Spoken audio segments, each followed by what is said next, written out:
Good morning sir. Okay, चलो आज बहुत ही इंपॉर्टेंट टॉपिक हम लोग कवर करने जा रहे हैं, that is dishonour of negotiable instrument. ठीक है,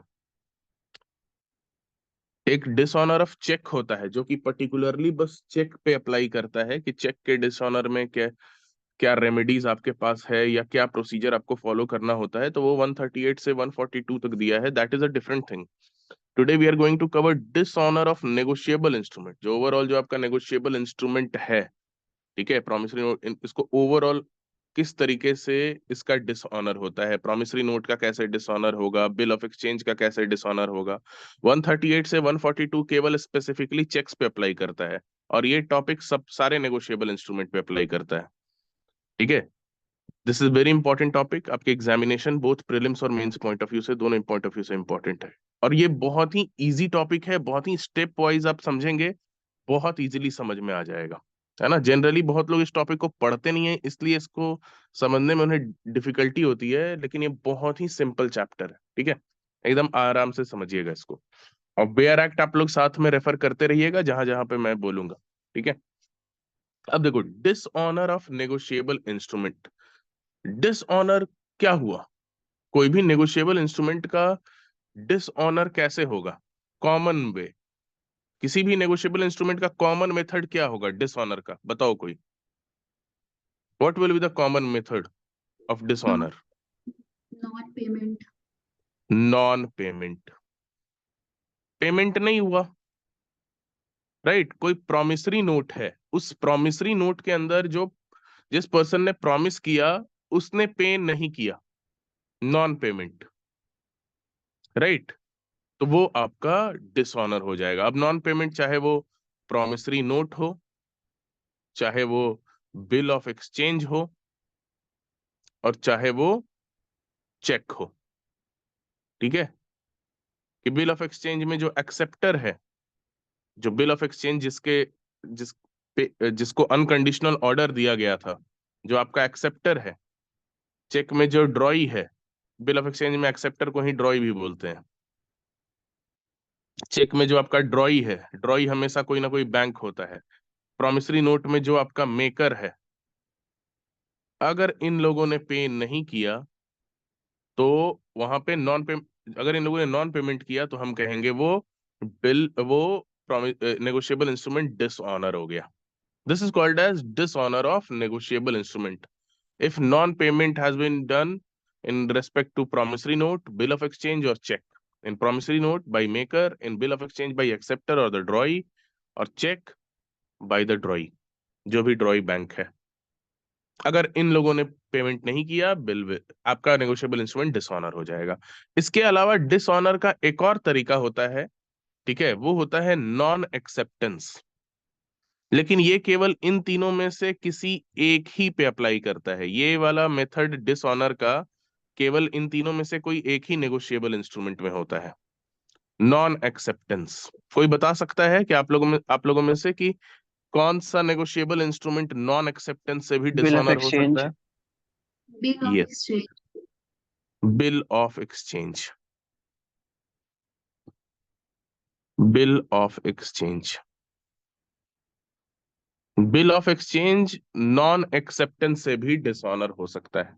यही दो मेन मेथड होते हैं डिसऑनर के। नॉन पेमेंट सभी पे अप्लाई करता है, नॉन एक्सेप्टेंस केवल बिल ऑफ एक्सचेंज पे अप्लाई करता है।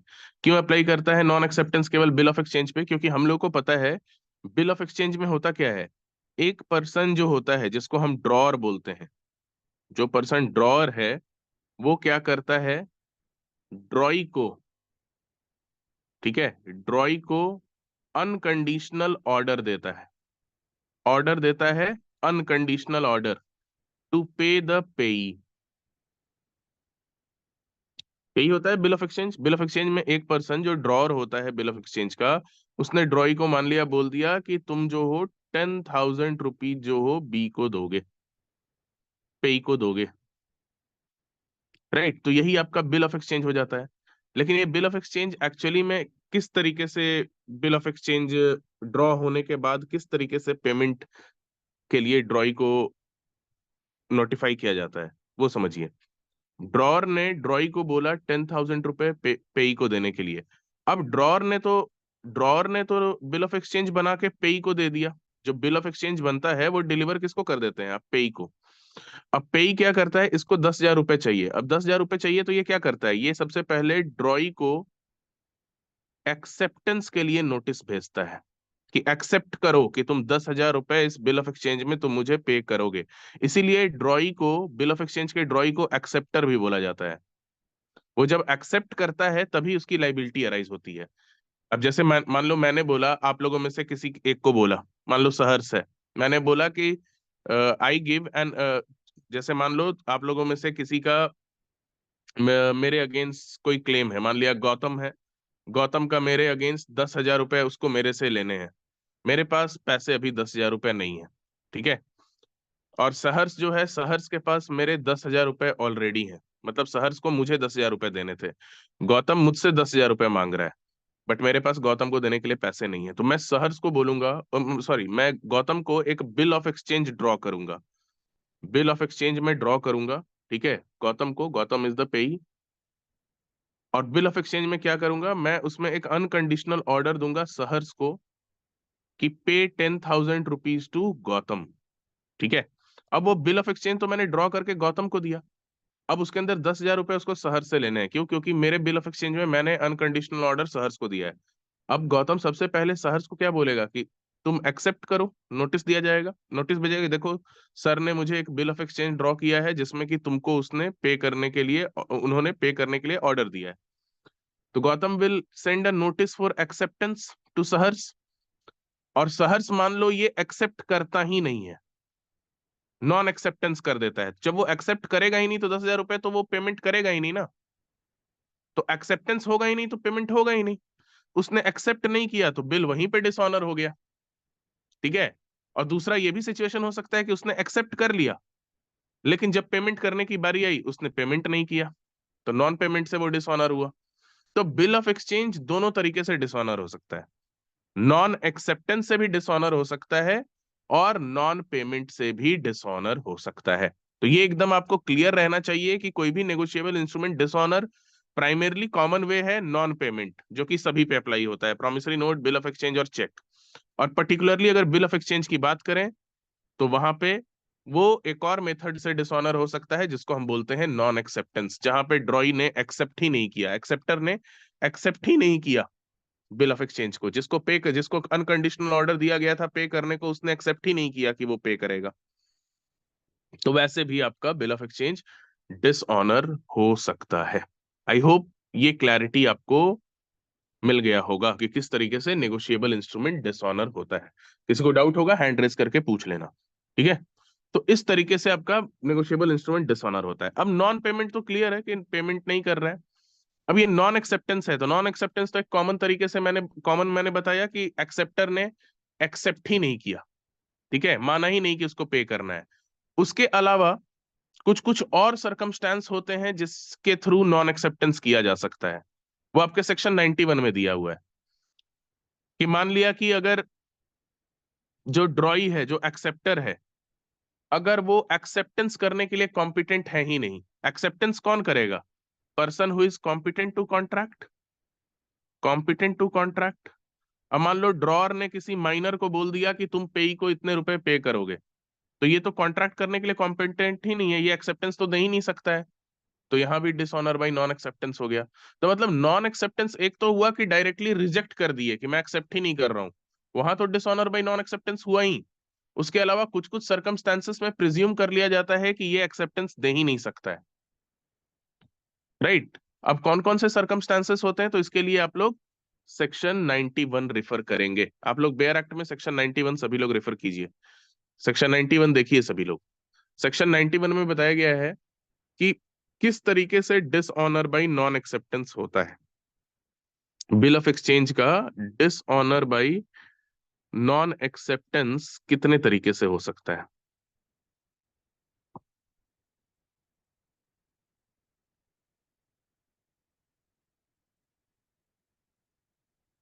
पहला, रिफ्यूजल टू एक्सेप्ट, जो कि बहुत ही कॉमन तरीका है, ड्रॉई ने एक्सेप्ट ही नहीं किया, ठीक है, कि जब बिल उसको प्रेजेंट किया गया एक्सेप्ट करने के लिए, तो ड्रॉई ने बोल दिया कि वो एक्सेप्ट ही नहीं कर रहा है, refusal to accept.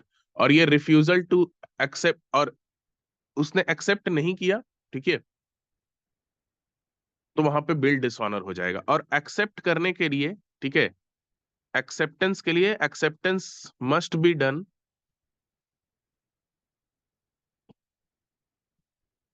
With in 48 hours. जब से प्रेजेंट किया गया उसको बिल ऑफ एक्सचेंज एक्सेप्ट करने के लिए, उसके 48 आवर्स के अंदर उसको जो है एक्सेप्टेंस अपना दे देना होता है।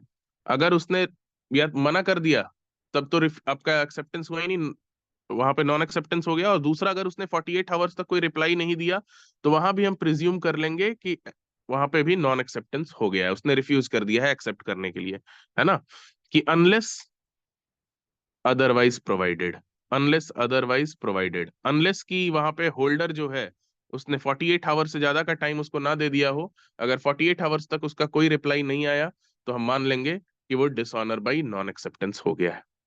ठीक है, तो 48 आवर्स के अंदर एक्सेप्टेंस देना है, नहीं दिए तो रिफ्यूजल मान लिया जाएगा। तो ये तो एक कॉमन तरीका हुआ जहां पे आप रिफ्यूज कर देते हैं किसी भी बिल ऑफ एक्सचेंज को एक्सेप्ट करने के लिए, ड्रॉई रिफ्यूज कर देता है एक्सेप्ट के लिए। दूसरा, अगर ड्रॉई इनकॉम्पिटेंट है कॉन्ट्रैक्ट के लिए, तो वो एक्सेप्टेंस दे ही नहीं सकता है। If the drawee is incompetent to contract, तो वो अपना एक्सेप्टेंस वहां दे ही नहीं सकता है। ठीक है। तीसरा,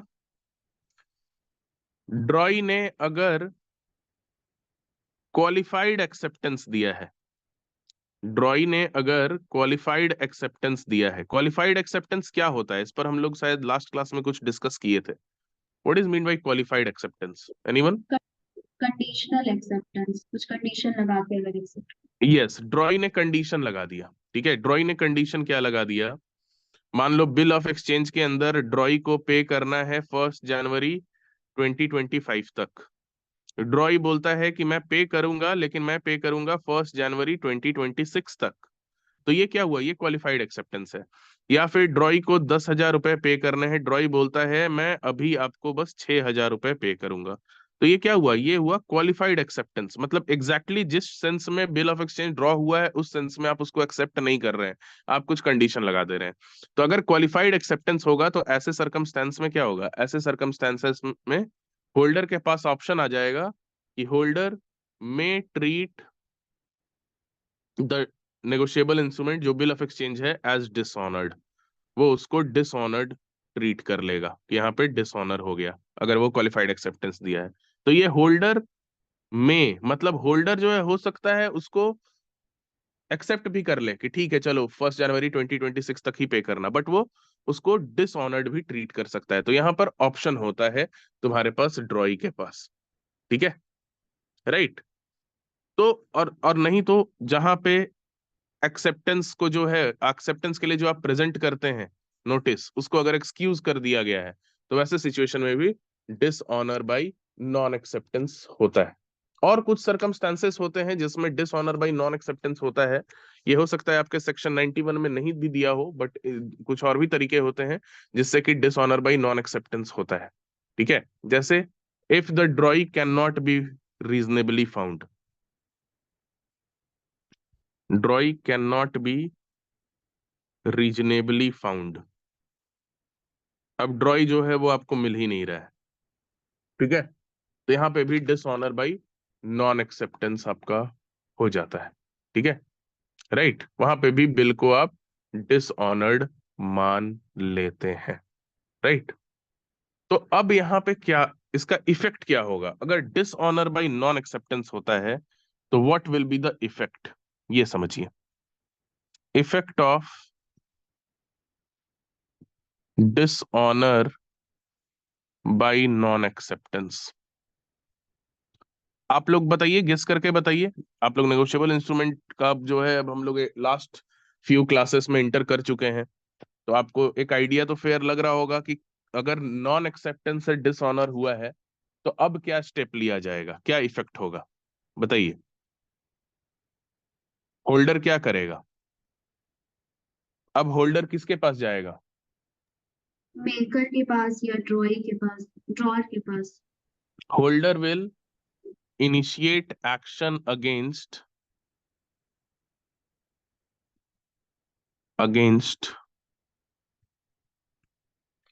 ड्रॉर।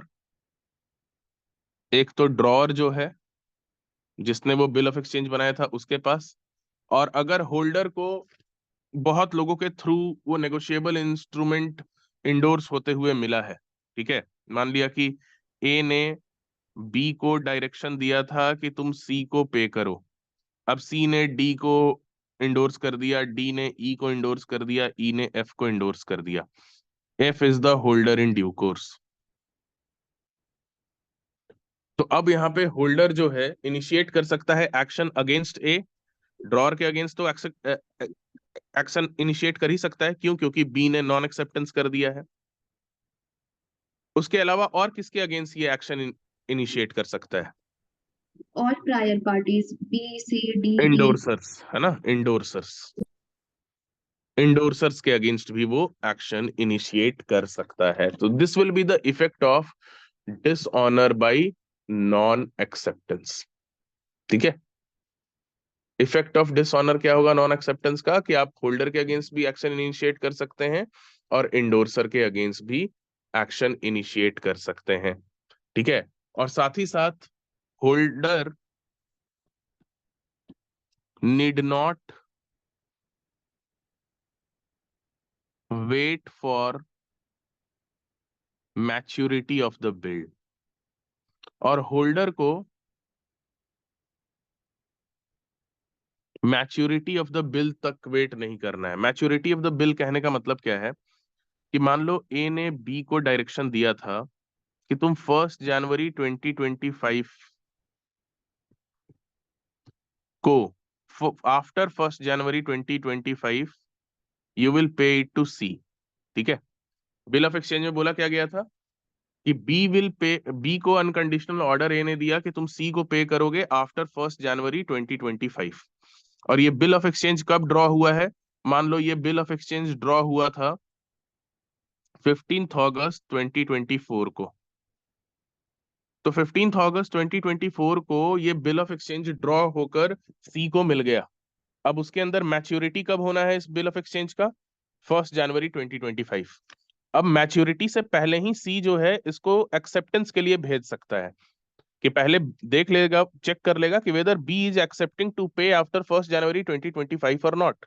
क्योंकि बी पहले एक्सेप्ट करेगा तभी तो वो पे कर पाएगा। तो सी ने मान लो कि 15 अगस्त 2024 को उसको बिल ऑफ एक्सचेंज मिला, उसने 15 अक्टूबर को मान लो बी को भेजा वो बिल ऑफ एक्सचेंज 2024 को कि तुम उसको एक्सेप्ट करो। एक्सेप्ट अभी कर लो, पेमेंट ठीक है, जब वो मैच्योर हो जाएगा 1 जनवरी 2025 उसके बाद करना। बट जब ये 15 अक्टूबर को एक्सेप्टेंस के लिए भेजा गया, उस बी ने जो है उसको एक्सेप्ट करने से मना कर दिया। तो अब क्या उसको 1 जनवरी 2025 के बाद डिसऑनर समझना है या अभी से ही समझ सकता है? तो वो अभी से ही उसको मैच्योरिटी डेट आने से पहले से ही वो उसको डिसऑनर्ड मान सकता है। क्यों डिसऑनर? क्योंकि एक्सेप्ट ही नहीं किया उसने पे करने के लिए। जब वो एक्सेप्ट ही नहीं किया कि 1 जनवरी 2025 के बाद पे करेगा, तो फिर मुझे उस डेट तक वेट करने की जरूरत ही क्यों है? मैं उसको अभी ही डिसऑनर्ड मान लूंगा। तो effect of dishonour bye non acceptance का मतलब क्या हुआ? कि होल्डर एक्शन इनिशिएट कर सकता है ड्रॉअर के अगेंस्ट और इंडोर्सर के अगेंस्ट, और उसको मैच्योरिटी डेट जो उस बिल ऑफ एक्सचेंज का है उतने तक वेट करने की जरूरत नहीं है। और effect of dishonour bye non payment, dishonour bye non payment के बारे में आपको सेक्शन 92 बताया है। डिसऑनर बाय नॉन पेमेंट,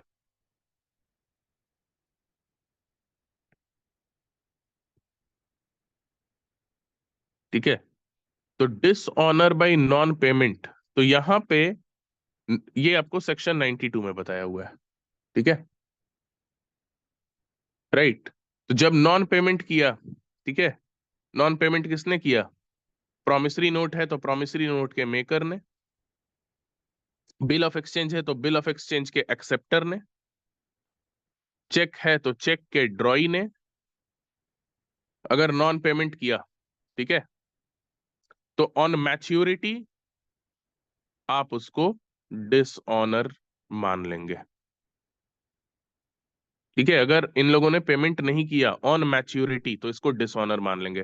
तो डिसऑनर बाय नॉन पेमेंट और डिसऑनर बाय नॉन एक्सेप्टेंस में अंतर क्या है कि डिसऑनर बाय नॉन एक्सेप्टेंस होता है, एक तो वो केवल बिल ऑफ एक्सचेंज में होता है, और उसमें डिसऑनर बाय नॉन एक्सेप्टेंस में आपको उसको डिसऑनर्ड मानने के लिए, है ना, नॉन एक्सेप्टेंस के बाद उसको डिसऑनर्ड मानने के लिए मैच्योरिटी तक वेट करने की जरूरत नहीं है। डिसऑनर बाय नॉन पेमेंट जो होता है, जब पेमेंट नहीं किया मेकर, एक्सेप्टर या ड्रॉई ने, तो वो मैच्योरिटी के बाद डिसऑनर्ड मान लिया जाता है। ठीक है, क्योंकि जब पेमेंट का डेट जो आएगा उसी दिन तो वो मैच्योर होगा, वो नेगोशिएबल इंस्ट्रूमेंट। ठीक है, तो मैच्योरिटी आने के बाद आपको डिसऑनर बाय नॉन पेमेंट जो है मान लिया जाता है। अगर पेमेंट नहीं हुआ तो डिसऑनर्ड बाय नॉन पेमेंट हो जाएगा कोई भी नेगोशिएबल इंस्ट्रूमेंट। तो there are two ways how negotiable instrument is dishonoured. यहां तक किसी को डाउट है तो पूछ लो, उसके बाद हम लोग आगे बढ़ते हैं। Anybody, any kind of doubt till here?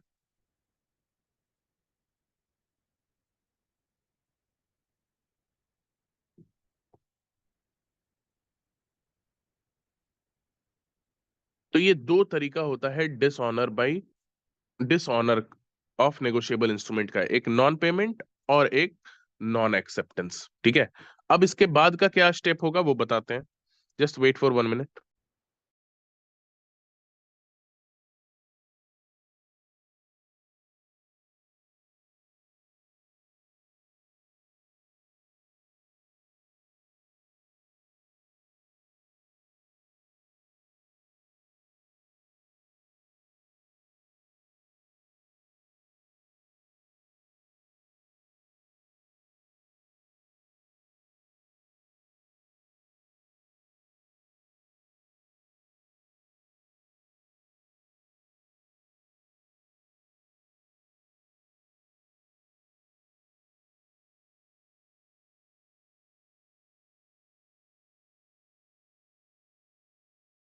Okay, तो अब नेक्स्ट स्टेप क्या होगा? What do you think, what will be the next step? अब डिसऑनर हो गया है, अब चाहे वो नॉन एक्सेप्टेंस से डिसऑनर हुआ हो या नॉन पेमेंट से डिसऑनर हुआ हो, तो अब क्या होगा? What will happen? अब आप एक्शन इनिशिएट करेंगे, है ना, चाहे आप ड्रॉवर के अगेंस्ट करें अगर बिल ऑफ एक्सचेंज है तो, या फिर आप प्रॉमिसरी नोट है तो मेकर के अगेंस्ट, या फिर आप इंडोर्सर के अगेंस्ट। तो अब नेक्स्ट स्टेप क्या होगा? What will be the next step? How will you initiate an action? Notice देना पड़ता है शायद सू करने से पहले। यस, अब आपको करना क्या है? अब आपको करना है, डिसऑनर हो गया तो अब आप क्या करेंगे? अब आपको करेंगे, स्यू करेंगे, सूट फाइल करेंगे।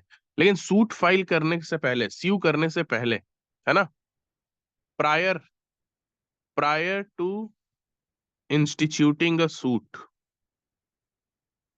prior to instituting a suit, what you can do, you can give notice। उसके बाद आप क्या करेंगे? अभी सूट फाइल करने से पहले आप नोटिस भेजेंगे।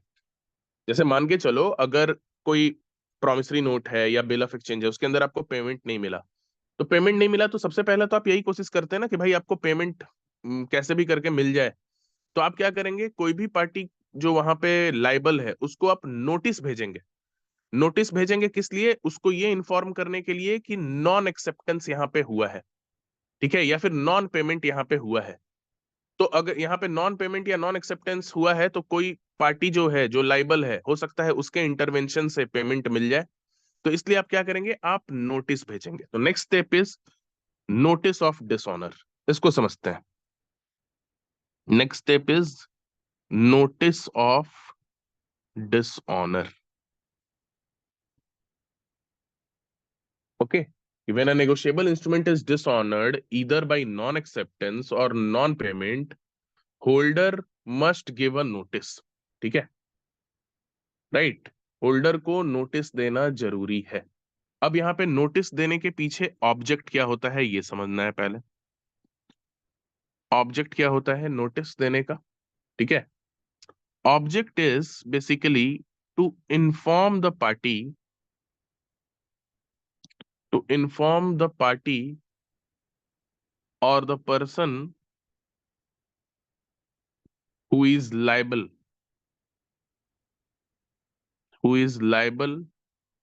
on the instrument, who is liable on the instrument about the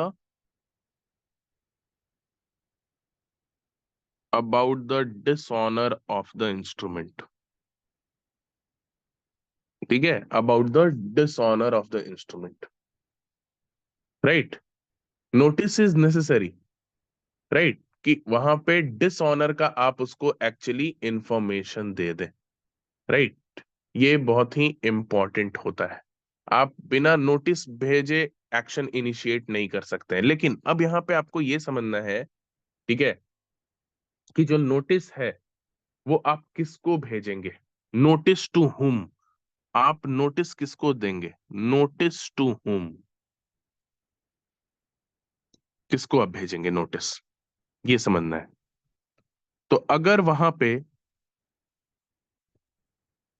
notice, अगर वो प्रोमिसरी नोट है, ठीक है, या फिर वो बिल ऑफ एक्सचेंज है, ठीक है, या फिर वो चेक है, ठीक है,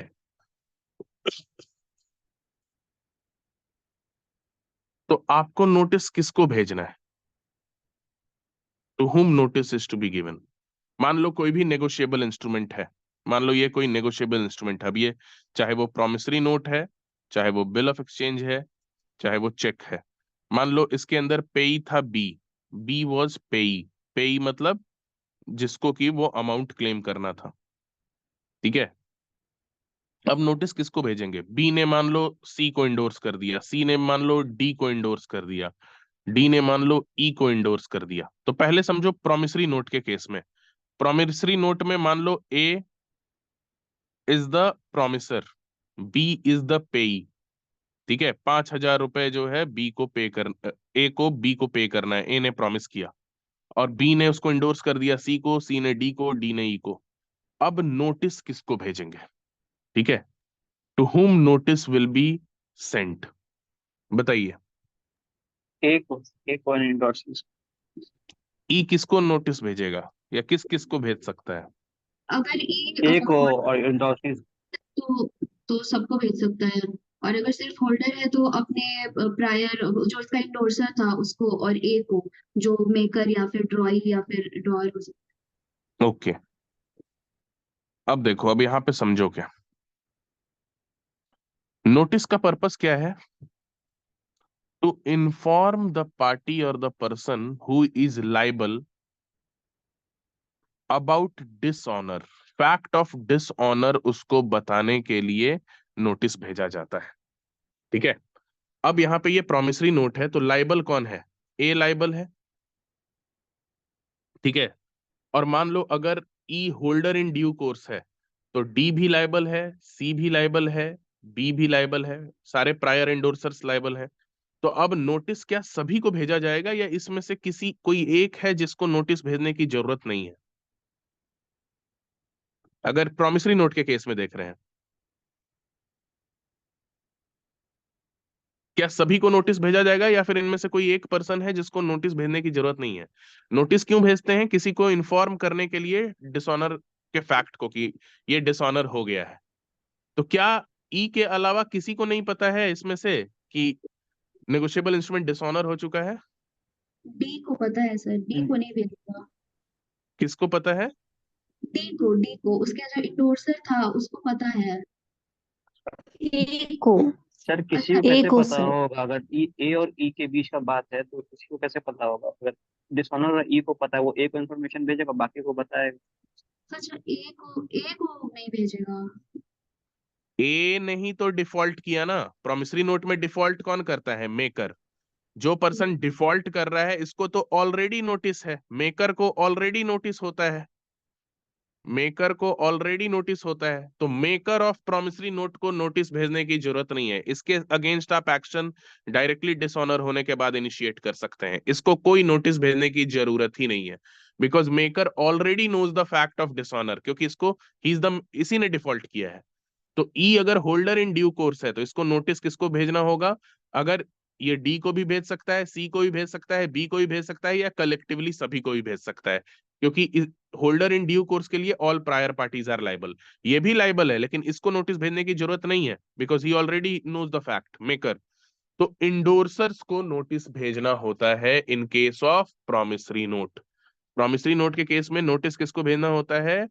प्रायर इंडोर्सर्स को। और अगर ये होल्डर इन ड्यू कोर्स नहीं, केवल होल्डर है, तो ये किसको केवल नोटिस भेजेगा? ई किसको भेजेगा? डी को। डी डी को। को। डी को। इसके लिए केवल जो ट्रांसफरर है वो लाइबल होगा, बाकी प्रायर पार्टीज लाइबल नहीं होते। बाकी prior parties holder in due course को लाइबल होते हैं। हम लोग ये कॉन्सेप्ट देखे हुए हैं, होल्डर कौन होता है और होल्डर इन ड्यू कोर्स कौन होता है। तो प्रॉमिसरी नोट में मेकर को नोटिस भेजने की आवश्यकता नहीं होती है, ठीक है, because he is himself the defaulter. Okay, अब इसी एग्जाम्पल में अब हम लोग, रुको एक मिनट, फिर अब इसको थोड़ा चेंज करते हैं। अब बिल ऑफ एक्सचेंज का एग्जाम्पल लेते हैं।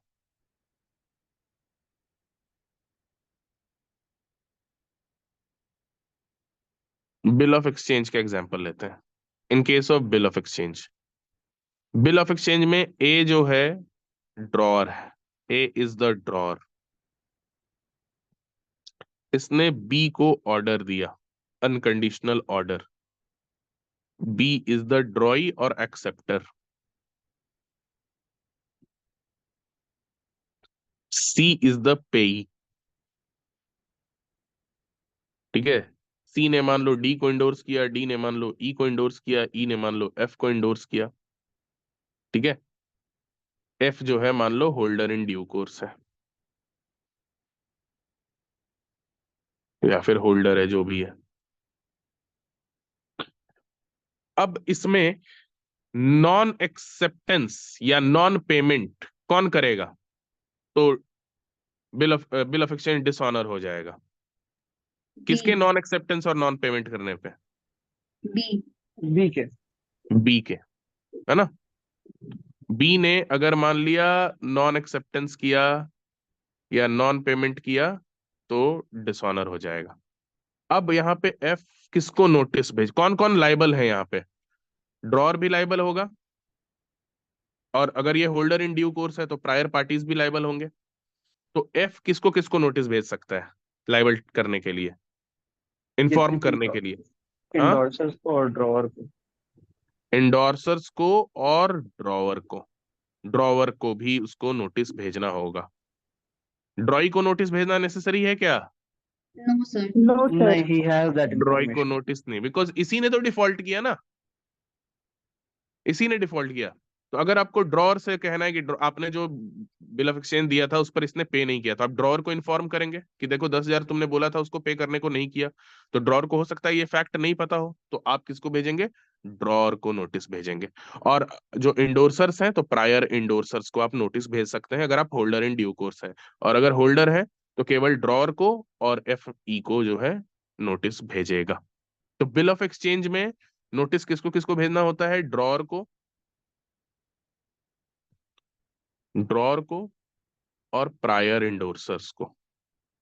प्रायर इंडोर्सर या prior endorsers as the case में B. Holder in due course है तो प्रायर इंडोर्सर सारे को भेज सकता है, होल्डर है तो केवल प्रायर इंडोर्सर को। और किसको नोटिस भेजने की जरूरत नहीं है? ड्रॉई को। ड्रॉई को यहां नोटिस भेजने की जरूरत नहीं है। समझ रहे? Are you getting it? Right.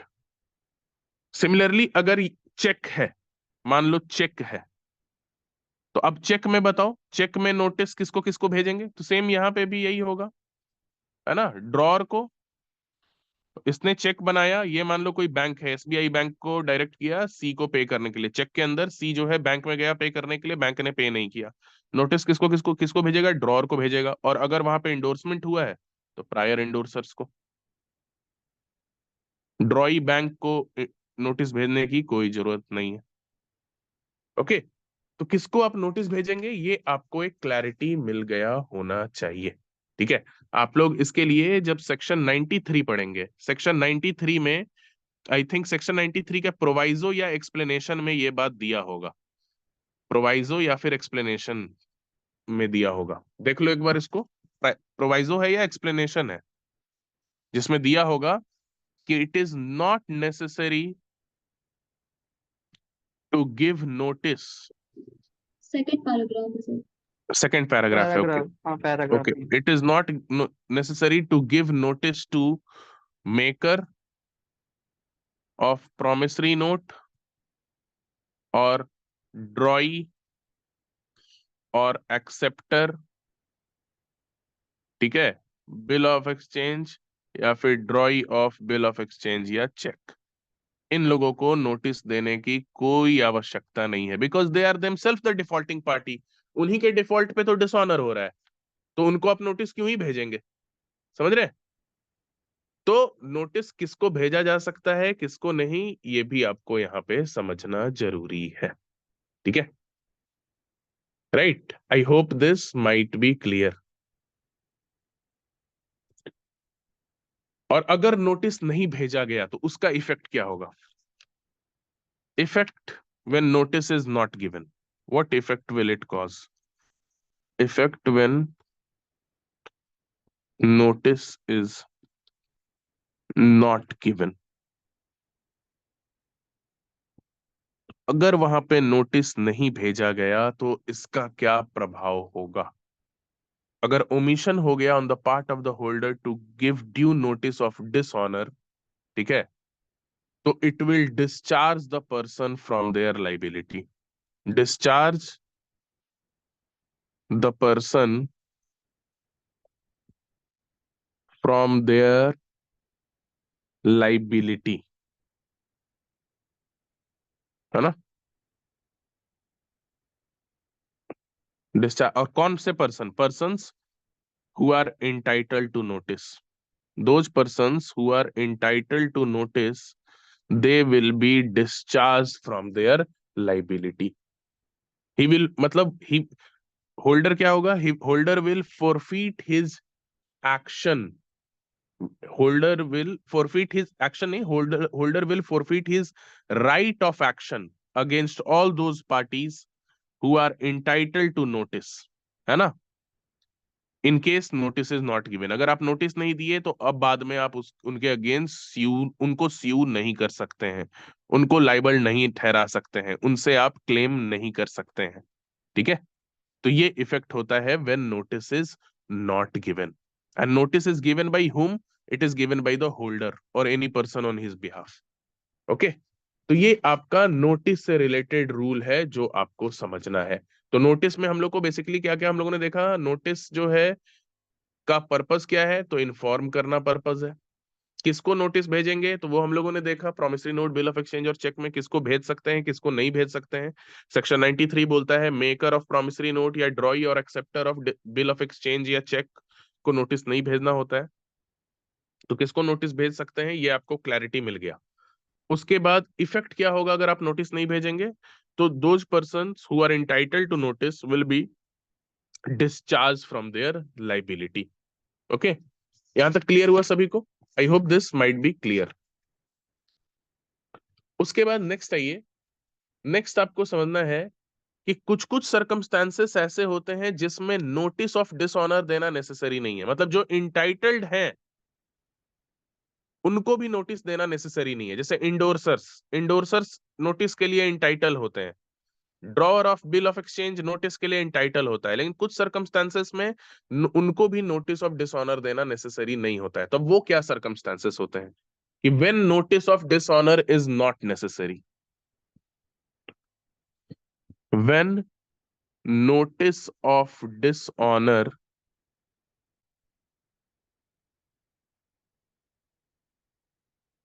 is not necessary। इसके लिए आप रेफर करेंगे कौन सा section? Section 98।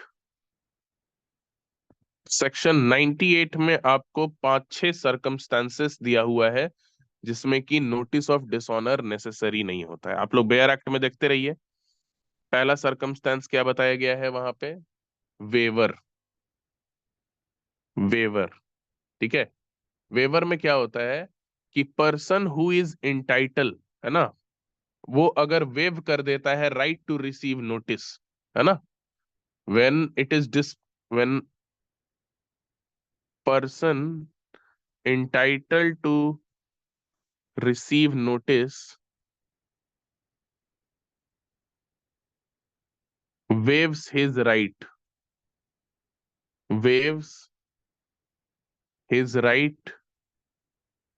To receive notice. अगर उसने वेव कर दिया है राइट कि उसको नोटिस दिए बिना आप सूट फाइल कर सकते हैं, तो वैसे सरकमस्टांस में आपको नोटिस भेजने की जरूरत नहीं है।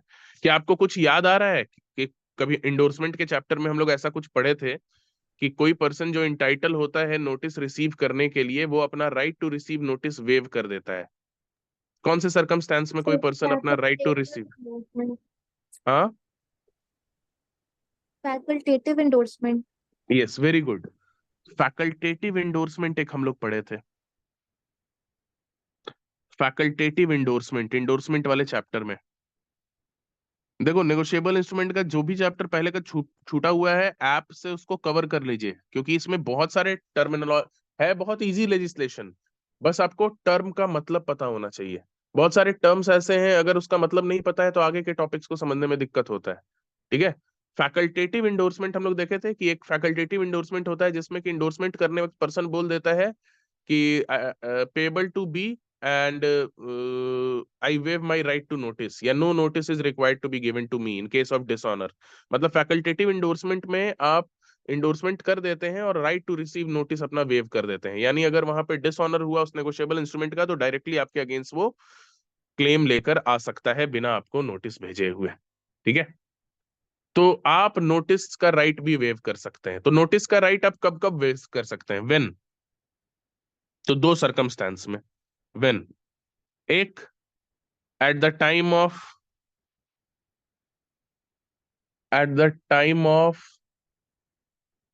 drawing the negotiable instrument।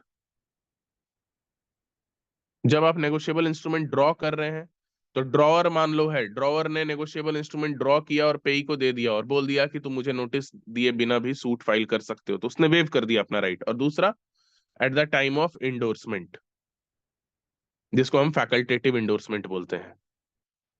At the time of endorsement, उस समय भी अपना राइट टू रिसीव नोटिस आप वेव कर सकते हैं। इसको आप बोलते हैं फैकल्टेटिव इंडोर्समेंट। समझ रहे? तो ये आपका एक सरकमस्टांस हुआ जहां पे नोटिस देने की कोई आवश्यकता नहीं होती है।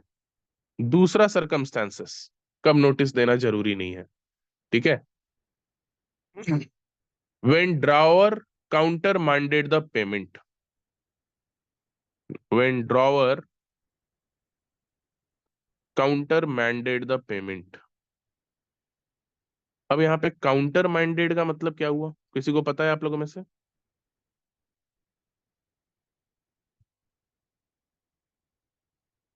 काउंटर माइंडेड का मतलब होता है टू कैंसल और revoke.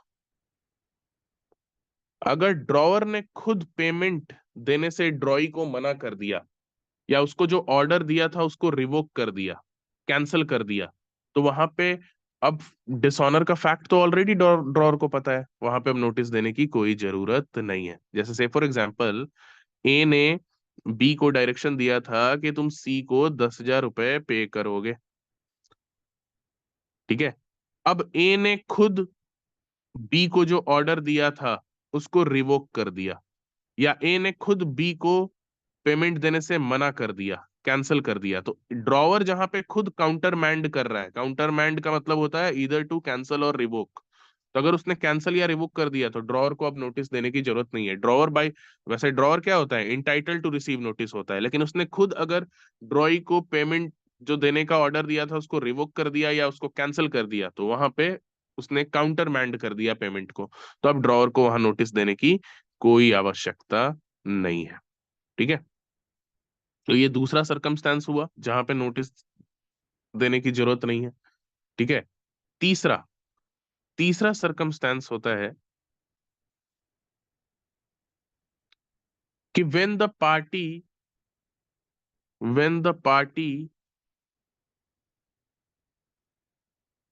could not suffer damage for want of notice, for want of notice. जहां पे कोई पार्टी को अगर आप नोटिस नहीं भी दें तो उसको कोई स्पेशल डैमेज नहीं होने जा रहा है। आप नोटिस क्यों देते हैं? आप नोटिस देते हैं कि मान लो जो पार्टी लायबल है, हो सकता है मैं नोटिस दूं तो उसके तरफ से मान लिया कोई कंफ्यूजन है या कुछ गलती हुई है, तो वो हो सकता है उसको सही कर दे और आपको पेमेंट हो जाए। ठीक है। लेकिन अगर सामने वाले को नोटिस भेजें या ना भेजें उससे अगर कोई फर्क ही नहीं पड़ता है, कोई डैमेज होने का कोई चांस ही नहीं है, तो वहां नोटिस देने की कोई जरूरत नहीं है। जैसे एग्जांपल देंगे तो ये आपको ज्यादा बेटर तरीके से समझ में आएगा। ठीक है।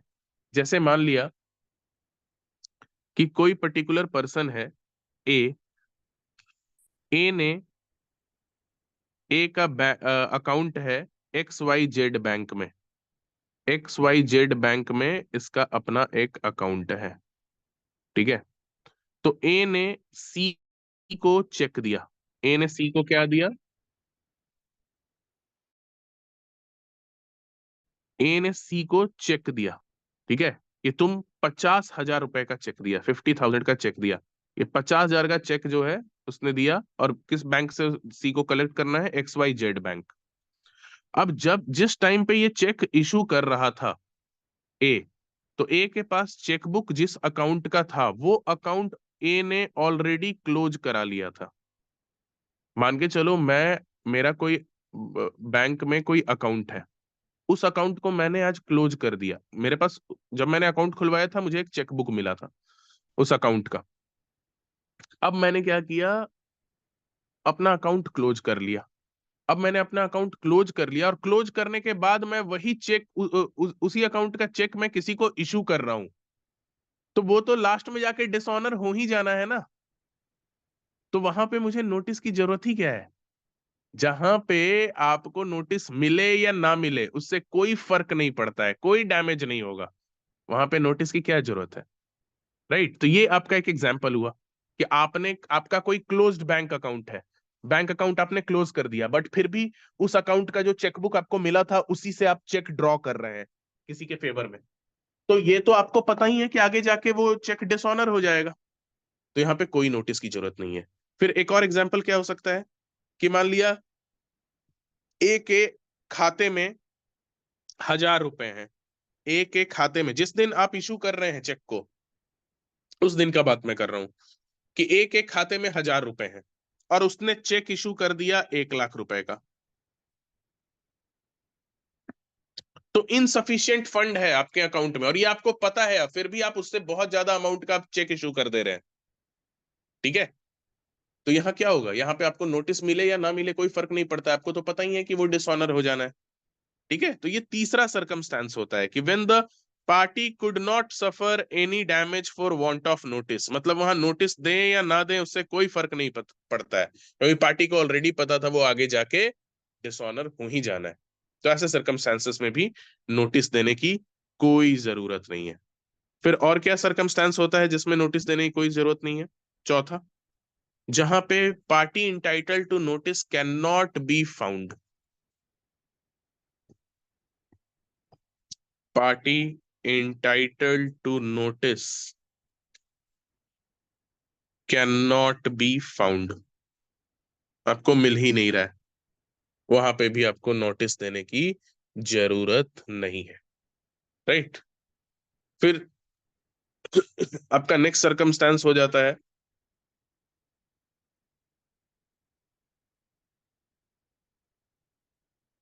फिफ्थ। फिफ्थ सर्कमस्टांस हो जाता है जहां पे प्रॉमिस टू पे कर दिया किसी पार्टी ने। इसको समझो कि वहां जहां पे जो पार्टी इंटाइटल है नोटिस देने के लिए, रिसीव करने के लिए, party entitled to receive notice, if the party is entitled to receive notice but he knows the fact of dishonor, उसको ऑलरेडी डिसऑनर का फैक्ट पता चल चुका है। ठीक है। and he promises unconditionally to pay the amount due on the instrument, तो वैसे सिचुएशन में उसको नोटिस देने की जरूरत नहीं है। जैसे कहने का मतलब है कि मान लो एक प्रॉमिसरी नोट है, ए ने बी के फेवर में प्रॉमिसरी नोट इशू किया 50,000 रुपए का, बी ने सी को इंडोर्स किया, सी ने डी को इंडोर्स किया। अब ए ने डिफॉल्ट कर दिया, पेमेंट नहीं किया। अब डी जो है नोटिस किसको किसको भेज सकता है, सी को भेज सकता है, बी को भेज सकता है। तो मान लो इसने भी नोटिस नहीं भेजा, ए ने जब डिफॉल्ट किया तो सी को ऑलरेडी पता चल गया, ऑलरेडी नो द फैक्ट, इसको फैक्ट पता है कि हाँ पेमेंट नहीं हुआ है। और इसको जब पता है कि इस फैक्ट पे नहीं हुआ है, उसके बाद इसने अपने तरफ से प्रॉमिस टू पे कर दिया। तो अब यहाँ पे डी को सी को नोटिस भेजने की क्या ही जरूरत है, जब सामने वाले को ऑलरेडी ये फैक्ट पता है। देखो, अब सामने वाले को ऑलरेडी ये फैक्ट पता है तो इसका मतलब ये नहीं है कि उसको नोटिस नहीं भेजेंगे। उसको फैक्ट पता है कि डिसऑनर हो चुका है, और साथ ही साथ उसने प्रॉमिस कर दिया कि ए नहीं पे कर रहा है, मैं तुमको पे कर दूंगा। तो अब यहाँ पे डी को सी को नोटिस भेजने की कोई जरूरत नहीं है। तो जहां पे जो पार्टी इंटाइटल होता है नोटिस रिसीव करने के लिए, when he knows the fact that the instrument has been dishonoured and he promises unconditionally to pay the amount due on the instrument, तो वैसे सर्कमस्टेंस में आपको उस पर्सन को नोटिस भेजने की जरूरत नहीं है। तो ये सब कुछ कुछ सर्कमस्टेंसेस आपको सेक्शन 98 में दिए गए हैं जिसमें नोटिस भेजने का जरूरत नहीं है। आई होप यहां तक आपको समझ में आ गया होगा। अब इसके बाद आगे का क्या स्टेप होता है ये बहुत इंपॉर्टेंट है, क्योंकि आगे का जो स्टेप है उससे रिलेटेड सेपरेट क्वेश्चन भी आपसे पूछ लिया जाता है। आगे का जो स्टेप है उसको बोलते हैं नोटिंग एंड प्रोटेस्ट। नाम से डिफिकल्ट लग रहा होगा, लेकिन ये बहुत ही इजी कॉन्सेप्ट है, बहुत इजी। हो सकता है बहुत लोग इस कॉन्सेप्ट को कभी पढ़े नहीं होंगे, इसलिए उनको ये वर्ड समझ में नहीं आ रहे होंगे, लेकिन ये बहुत ही इजी कॉन्सेप्ट है। तो अभी तक देखो, अभी तक क्या हुआ है, अभी तक हुआ है डिसऑनर हुआ है। अब वो डिसऑनर चाहे नॉन एक्सेप्टेंस से हुआ हो या नॉन पेमेंट से। अब डिसऑनर होने के बाद आप क्या भेज रहे हैं, नोटिस। अब नोटिस के बाद आप क्या करेंगे, नोटिस आपने भेज दिया, अब आप क्या करेंगे, क्या करेंगे। प्रूफ करवा लेंगे नोटिंग करके। ठीक है, नोटिस भेजने के बाद अभी क्या करना है कॉमन सेंस के अकॉर्डिंग, केस सूट कर फाइल देंगे, करेंगे। वेट सू करेंगे, है ना। नोटिस के बाद अब आपको क्या करना है, सीयू करना है ना।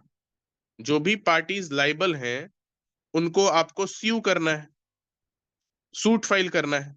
तो अब आप डायरेक्टली सूट फाइल कर सकते हैं, आपको ये प्रोसीजर फॉलो करने का कोई जरूरत नहीं है। आपके पास डिसऑनर हो गया, आपने नोटिस भेज दिया, अब आप डायरेक्टली सूट फाइल कीजिए, कोई आपको नहीं रोक रहा है, you can file a suit. लेकिन अगर आप नोटिस भेजकर ये प्रोसेस अंडरगो नहीं करते हैं, डायरेक्टली सूट फाइल कर देते हैं, तो आपके ऊपर बर्डन ऑफ प्रूफ बहुत ज्यादा आ जाता है। तो इसीलिए लेजिस्लेचर ने एक प्रोसेस बताया है नोटिंग एंड प्रोटेस्ट का, कि नोटिस भेजने के बाद अगर आपने next step noting and protest करा लिया, नोटिंग एंड प्रोटेस्ट का प्रोसीजर फॉलो कर लिया, तो उसके बाद जब आप सूट फाइल करते हैं तो आपका केस और स्ट्रांग हो जाता है। क्यों होता है वो अभी हम लोग समझेंगे। अभी इस बात को समझो कि डिसऑनर हुआ, उसके बाद आप नोटिस भेजे, नोटिस भेजने के बाद आपके पास राइट है, आप डायरेक्टली जाके सूट फाइल कीजिए, है ना। क्या मुझे पैसे चाहिए, मुझे मेरे नेगोशिएबल इंस्ट्रूमेंट के, कि मैं इसका होल्डर इन ड्यू कोर्स हूँ, होल्डर हूँ, मुझे पेमेंट चाहिए, जो पार्टीज लायबल हैं वो पे करेंगे मुझे। लेकिन आप कोर्ट के सामने जाएंगे तो अभी आपके ऊपर बर्डन ऑफ प्रूफ बहुत ज्यादा आ जाएगा। आपको पहले तो ये प्रूव करना होगा कि वहां पे डिसऑनर हुआ है, यही फैक्ट पहले प्रूव करना, आपके ऊपर बर्डन ऑफ प्रूफ बहुत ज्यादा आ जाएगा। इसीलिए लेजिस्लेशन ने एक प्रोसीजर बनाया है noting and protest. Noting and protest का जो प्रोसीजर है, इससे क्या होता है, पार्टीज अपने बर्डन को रिड्यूस कर सकता है। टू नोटिंग एंड प्रोटेस्ट का प्रोसीजर हेल्प करता है to reduce the burden of the party, party या फिर जो होल्डर है, होल्डर के बर्डन को रिड्यूस करता है ना। दूसरा हो सकता है noting and protest to strengthen one's case, अपने केस को और स्ट्रांग बनाने के लिए ये नोटिंग एंड प्रोटेस्ट का एक प्रोसीजर है, वो फॉलो आपको करना होता है। अगर आप नोटिंग एंड प्रोटेस्ट करा लिए, उसके बाद आप सूट फाइल करते हैं, तो आपको बहुत सारे बेनिफिट्स उसके मिलते हैं, एडवांटेजेस मिलते हैं। अब क्या मिलते हैं वो समझने के लिए आपको नोटिंग एंड प्रोटेस्ट का प्रोसीजर पहले समझना होगा। तो देखिए, तो इस प्रोसीजर को समझते हैं, बहुत ही ईजी है, बहुत आसानी से आपको समझ में आ जाएगा। अब देखिए क्या करना होगा। नोटिंग एंड प्रोटेस्ट का प्रोसीजर होता क्या है, ये समझो।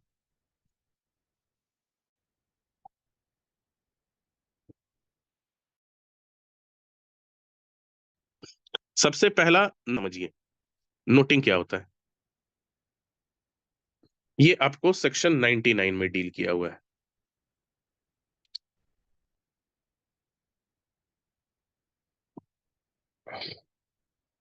अब देखो, आप कुछ भी क्लेम अगर करते हैं, मान के चलो कोई कोई सर्टिफिकेट में आपका कुछ मान लिया कि कुछ नाम में हेर फेर है, किसी के फादर्स के नाम में हेर फेर है, कहीं पे कुछ मार्क्स में हेर फेर है, या ना, या फिर कुछ आपका या फिर कुछ आपका गुम हो चुका है, तो आप कहीं पर भी ये फैक्ट जब प्रूफ करने के लिए जाते हैं, तो उससे पहले आप क्या कराते हैं, आप नोटरी पब्लिक में जाके उसको नोट करा लेते हैं। ठीक है, वहां पे जाके आप नोट करवा लेते हैं नोटरी पब्लिक में। तो उससे क्या होता है, आपका केस थोड़ा स्ट्रांग हो जाता है। तो नोटिंग का मतलब क्या है, नोटिंग का मतलब है कि नोटरी पब्लिक में जाके फैक्ट ऑफ डिसऑनर को नोट करवा लेना। नोटरी पब्लिक जो होता है, नोटरी में जाके टू रिकॉर्ड और note the fact of dishonour. आप नोटरी पब्लिक में जाके क्या करते हैं, फैक्ट ऑफ डिसऑनर कि आपका नेगोशिएबल इंस्ट्रूमेंट डिसऑनर हो गया है, इसको नोट कराते हैं। ठीक है, राइट। इसको आप ऑथेंटिकेट कराते हैं। इसको आप बोल सकते हैं और अदर वर्ड्स में, authenticate the fact of dishonour. आप फैक्ट ऑफ डिसऑनर को ऑथेंटिकेट कराते हैं। ठीक है, तो अब इसका प्रोसेस क्या होता है, ये समझिए।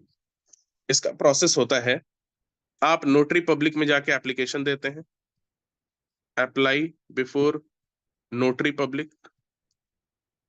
नोटरी पब्लिक के पास जाके आप अप्लाई करते हैं क्या, कि तुम नोट करो, है ना, तुम रिकॉर्ड करो कि डिसऑनर हो चुका है मेरे नेगोशिएबल इंस्ट्रूमेंट का। तो आप अप्लाई करते हैं। अब अप्लाई करने के बाद नेक्स्ट स्टेप, नोटरी पब्लिक ऐसा नहीं है कि आपने जो बोला उस बात को वो रिकॉर्ड कर लेगा, वैसे तो हर कोई जाके अपना बात वहां पे जाके रिकॉर्ड करवा लेगा। अब आप क्या करेंगे, नोटरी पब्लिक को जब आप एप्लीकेशन देंगे, जब आप अप्लाई करेंगे नोटरी पब्लिक के पास डिसऑनर को रिकॉर्ड कराने के लिए, तो नोटरी पब्लिक क्या करेगा, वो फॉर्मल डिमांड करेगा। Notary public will make formal demand. वो अपने तरफ से फिर फॉर्मल डिमांड किसको करेगा, जो भी आपका मेकर है प्रॉमिसरी नोट का, या फिर जो भी ड्रॉई या एक्सेप्टर है बिल ऑफ एक्सचेंज या चेक का, उसको वो क्या भेजेगा, फॉर्मल डिमांड भेजेगा अपने तरफ से, कि क्या आपने इनका पेमेंट नहीं किया है। ठीक है, मतलब वो अपने तरफ से वेरीफाई करेगा नोटरी पब्लिक।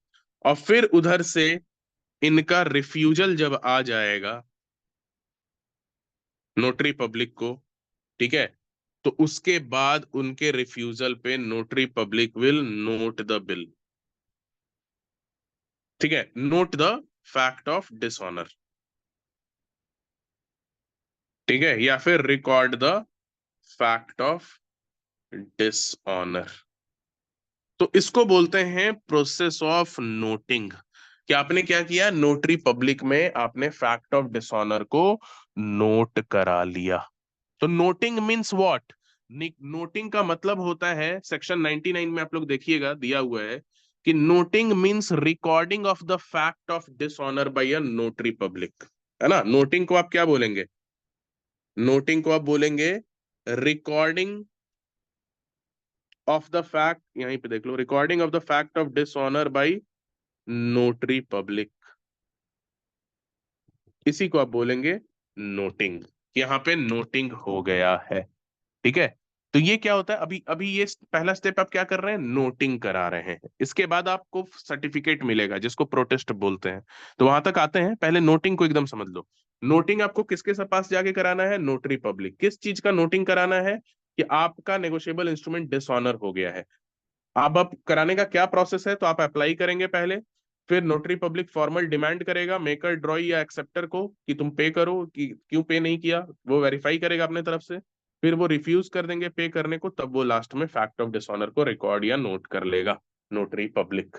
ठीक है, राइट। तो नोटिंग में क्या क्या, नोटिंग के पार्टिकुलर्स क्या क्या होते हैं, नोटिंग से रिलेटेड सेपरेट क्वेश्चन भी आ जाता है एग्जाम में, इसलिए इसको समझ के इसको अच्छे से कर लीजिए, है ना। तो नोटिंग में अब क्या क्या पर्टिकुलर्स रहेंगे, particulars to be contained in noting। क्या क्या नोटिंग में पर्टिकुलर्स रहेगा, नोटिंग में क्या क्या चीजें आपको नोट करना है। पहला, फैक्ट ऑफ डिसऑनर, जो डिसऑनर हुआ है।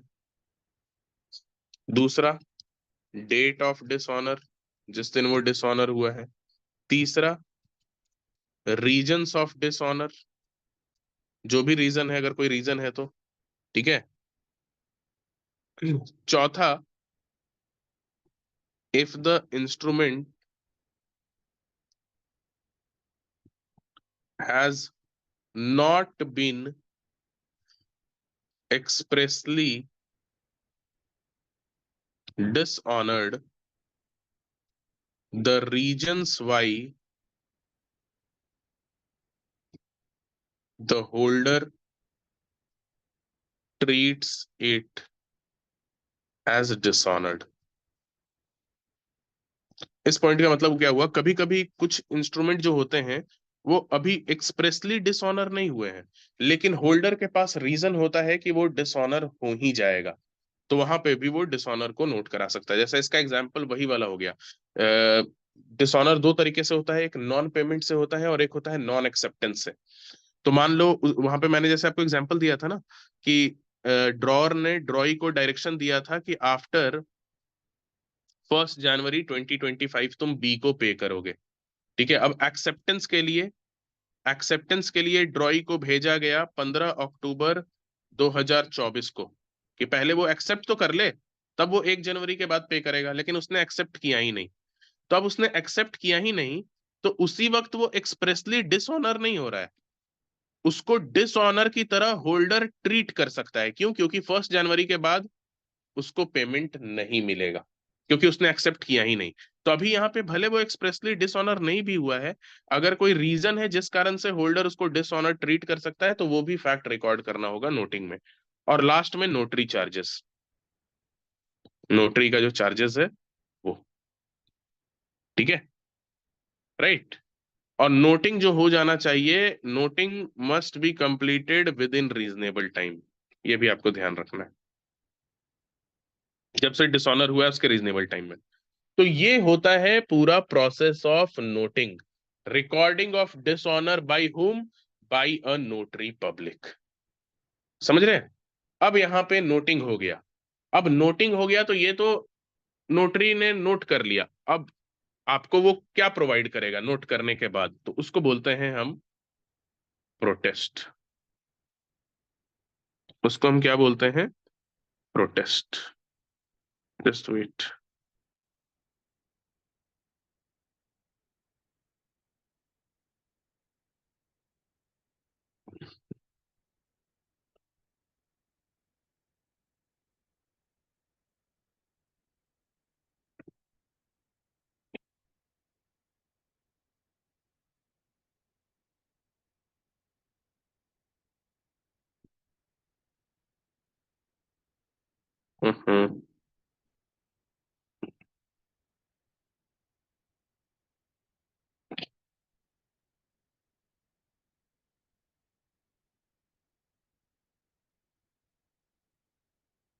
यस,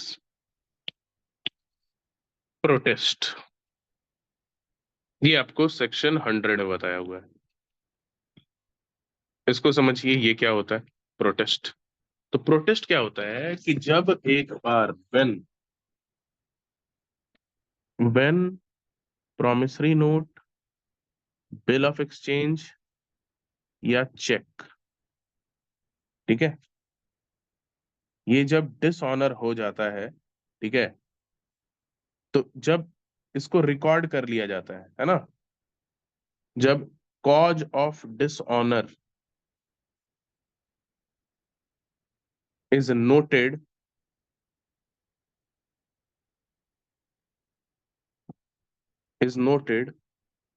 बाय नोटरी पब्लिक, तो उसके बाद क्या करना होता है, एक सर्टिफिकेट देना होता है। Certificate certificate is issued, certificate issue किया जाता है बाय नोटरी पब्लिक, ये डिसऑनर हो चुका है। इसी सर्टिफिकेट को हम बोलते हैं प्रोटेस्ट। इसी सर्टिफिकेट को हम क्या बोलते हैं, प्रोटेस्ट बोलते हैं। ठीक है, तो प्रोटेस्ट को आप क्या बोल सकते हैं, protest is basically what, protest is the formal notary certificate, it is the formal notary certificate attesting the fact of dishonor, कि वहां पे नेगोशिएबल इंस्ट्रूमेंट आपका डिसऑनर हो गया है, इस फैक्ट को वो अटेस्ट करता है, वेरीफाई करता है। ठीक है, certifying the fact of dishonour, आप ये भी बोल सकते हैं, it means certifying the fact of dishonour. तो अब क्या हुआ, अब आपका सर्टिफाई हो गया कि अब जो है ये डिसऑनर हो चुका है। तो ये जो प्रोटेस्ट आपका जो सर्टिफिकेट मिलेगा, इसका बहुत एडवांटेज होता है। अब इसका क्या मेन एडवांटेज है वो समझिए। अब इसका एडवांटेज आपको क्या होगा कि जब आप कोर्ट में स्यू करेंगे, इसका एडवांटेज क्या होगा कि जब आप प्रोटेस्ट का सर्टिफिकेट लेकर कोर्ट में जाके स्यू करेंगे, तो कोर्ट, हम लोग पहले भी ये पढ़ चुके हैं प्रोविजन, कोर्ट जो है क्या करेगा, सेक्शन 119 के अंदर आपके फेवर में प्रिजम्पशन ड्रॉ कर लेगा कि वहां पे डिसऑनर मेकर, ड्रॉई या एक्सेप्टर ने डिसऑनर किया है। तो बर्डन ऑफ प्रूफ जो है उन्हीं के ऊपर चला जाएगा, मेकर के ऊपर, ड्रॉई के ऊपर या एक्सेप्टर के ऊपर चला जाएगा। मतलब अगर आप बिना नोटिंग और प्रोटेस्ट कराए हुए अगर कोर्ट में जाके सूट फाइल करते, तो डिसऑनर का फैक्ट प्रूव करने का इंटायर बर्डन आप ही के ऊपर रहता। लेकिन आपने क्योंकि पहले ही नोटिंग एंड प्रोटेस्ट करा लिया है, तो नोटिंग एंड प्रोटेस्ट करा लिए, तो आप सर्टिफाई कर लिए नोटरी पब्लिक से कि आपका जो है नेगोशिएबल इंस्ट्रूमेंट डिसऑनर्ड हो चुका है। तो जब आपने सर्टिफाई करा लिया, तो उस सर्टिफिकेट को जब आप कोर्ट में प्रेजेंट करेंगे, तो आपको एक एडवांटेज मिलेगा। सेक्शन 119 आप देखिए, तो सॉरी, सेक्शन 119 आप देखिएगा, वहां आपको एडवांटेज 119 रेफर कर लीजिएगा बेयर एक्ट में। वहां पे कोर्ट क्या है, आपके फेवर में प्रिजम्पशन ड्रॉ करेगा। ठीक है, प्रिजम्पशन आपके फेवर में ड्रॉ करेगा कि आपका जो है negotiable instrument maker of promissory note ने या acceptor of bill of exchange ने डिसऑनर कर दिया है। तो अब प्रूफ जो है अदर पार्टी को करना होगा, मतलब आपके साइड से डिसऑनर का फैक्ट ऑलरेडी प्रूवन मान लिया जाएगा, अब उसको दूसरा पार्टी रिबट कर सकता है। तो this is the chief advantage, main advantage of noting and protest. ठीक है, ये बहुत ही इजी कॉन्सेप्ट है, बहुत लोग इसको पढ़ते नहीं है, इस कारण से कंफ्यूजन होता है। ठीक है, अब कंटेंट, अब प्रोटेस्ट में क्या क्या कंटेंट होता है, इसको आप लोग बेयर एक्ट से देख लीजिएगा। ठीक है, content of protest bare act में वो दिया हुआ है, इसको अब आप लोग खुद से पढ़ लेंगे। जैसे हम लोग नोटिंग वाले में कंटेंट देखे ना, उसके पर्टिकुलर्स को देखे कि क्या क्या पर्टिकुलर्स होते हैं, fact of dishonour, date of dishonour, वैसे ही प्रोटेस्ट में क्या क्या कंटेंट होता है। जैसे प्रोटेस्ट में बेसिकली जो एक्चुअल आपका नेगोशिएबल इंस्ट्रूमेंट है वो उसमें मेंशन रहना चाहिए। ठीक है, फिर किस पर्सन को पे करना था, किस पर्सन को रिसीव करना था, उसका नाम होना चाहिए। प्लेस और टाइम डिसऑनर का रहना चाहिए। नोटरी पब्लिक का सिग्नेचर उस पे रहना चाहिए। ठीक है, एक्सेप्टेंस फॉर ऑनर अगर किसी ने किया है तो उसका नाम होना चाहिए। ठीक है, तो उसका क्या क्या कंटेंट है उसको आप लोग एक बार देख लेंगे, ठीक है। तो ये क्या हुआ, ये आपका इंटायर प्रोसीजर हुआ, ठीक है, राइट। ये आपका इंटायर प्रोसीजर हुआ कि डिसऑनर ऑफ नेगोशिएबल इंस्ट्रूमेंट के बाद आप किस तरीके से आगे के स्टेप्स को लेंगे, राइट। तो इस देखो बहुत ही इजी है। हम लोग शुरू किए कहां से, डिसऑनर से। देखो सारा स्लाइड एक बार देख लेते हैं हम लोग। पहले हम लोग देखें कहां से स्टार्ट किए। Okay, dishonour. डिसऑनर होगा पहले। डिसऑनर या तो नॉन पेमेंट से हो सकता है, नॉन एक्सेप्टेंस से हो सकता है, नॉन पेमेंट तीनों में हो सकता है, non acceptance bill of exchange में हो सकता है, राइट।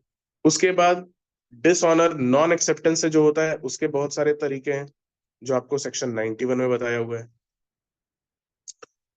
उसके बाद इफेक्ट क्या होगा डिसऑनर बाय नॉन एक्सेप्टेंस का, कि होल्डर जो है एक्शन इनिशिएट कर सकता है अगेंस्ट ड्रॉवर एंड इंडोर्सर, और उसको मैच्योरिटी तक वेट करने की जरूरत नहीं है, राइट।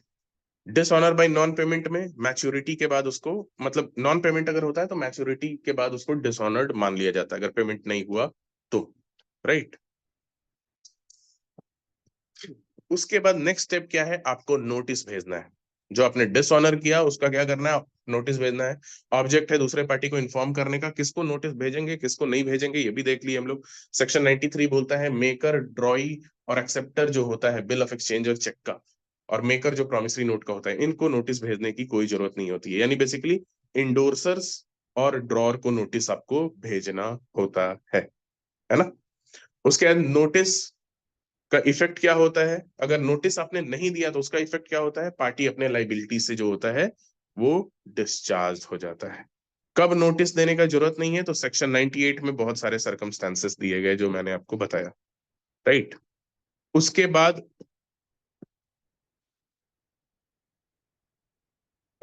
आपका नेक्स्ट क्या है कि आप डायरेक्टली सूट फाइल कर सकते हैं, बट उससे पहले आप अपने केस को और स्ट्रेंथन करने के लिए, अपने ऊपर जो बर्डन ऑफ प्रूफ है उसको रिड्यूस करने के लिए आप नोटिंग एंड प्रोटेस्ट का प्रोसीजर जो है अपना सकते हैं, ठीक है। अब ये नोटिंग और प्रोटेस्ट का प्रोसीजर क्या होता है, आप सेक्शन 99 बोलता है नोटरी पब्लिक में जाइए और आप नोट करवाइए, फैक्ट ऑफ डिसऑनर को रिकॉर्ड करवाइए। इसके लिए आप एप्लीकेशन वहां देंगे तो उसके बाद वो फॉर्मल डिमांड नोटरी पब्लिक करेगा जो भी पार्टी लाइबल है पे करने के लिए उसको, और उसके बाद भी उन लोगों ने रिफ्यूज किया तो फैक्ट ऑफ डिसऑनर को वो रिकॉर्ड कर लेगा। तो इससे क्या हुआ, आपका फैक्ट ऑफ डिसऑनर ऑथेंटिकेट हो गया। अब उसके बाद नोटिंग में आपको क्या क्या पर्टिकुलर्स रहेंगे वो सब हम लोगों ने देखा सेक्शन 99 में जो बताया गया है। और नोटिंग होने के बाद आपको क्या होगा, आपको एक सर्टिफिकेट दिया जाएगा, उसी सर्टिफिकेट को हम प्रोटेस्ट बोलते हैं। और वो सर्टिफिकेट लेकर आप जब कोर्ट में जाएंगे अपने नेगोशिएबल इंस्ट्रूमेंट के बेसिस पे किसी को स्यू करने के लिए, कोर्ट आपके फेवर में according to section 119 presumption draw करेगा। और जब प्रिजम्पशन ड्रॉ करेगा तो आपका बर्डन ऑफ प्रूफ जो है आपके ऊपर नहीं दूसरे पार्टी के ऊपर चला जाएगा। मतलब आपके फेवर में कोर्ट प्रिजम्पशन ड्रॉ कर लेगा जिसको दूसरे पार्टी के ऊपर बर्डन रहेगा रिबर्ट करने के लिए। और क्या प्रिजम्पशन कोर्ट ड्रॉ करेगा, कि ये नेगोशिएबल इंस्ट्रूमेंट डिसऑनर हो चुका है। तो ये बेनिफिट होता है प्रोटेस्ट का, नोट प्रोटेस्ट का सर्टिफिकेट जब आपको मिल जाता है तो, ठीक है। प्रोटेस्ट के क्या क्या कंटेंट होते हैं बेयर एक्ट में देख लीजिएगा, 100-101 के अराउंड दिया होगा। तो ये डिसऑनर ऑफ नेगोशिएबल इंस्ट्रूमेंट था, काफी इजी टॉपिक था। किसी को इसमें doubt, anybody any sort of doubt?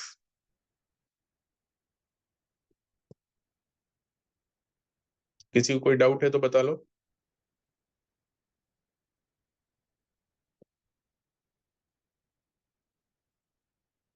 चलो ठीक है, तो आज के क्लास में इतना ही, ठीक है। नेक्स्ट क्लास में हम लोग डिसऑनर ऑफ चेक प्रोबेबली देखेंगे। Okay okay then, thank you everyone. Thank you sir.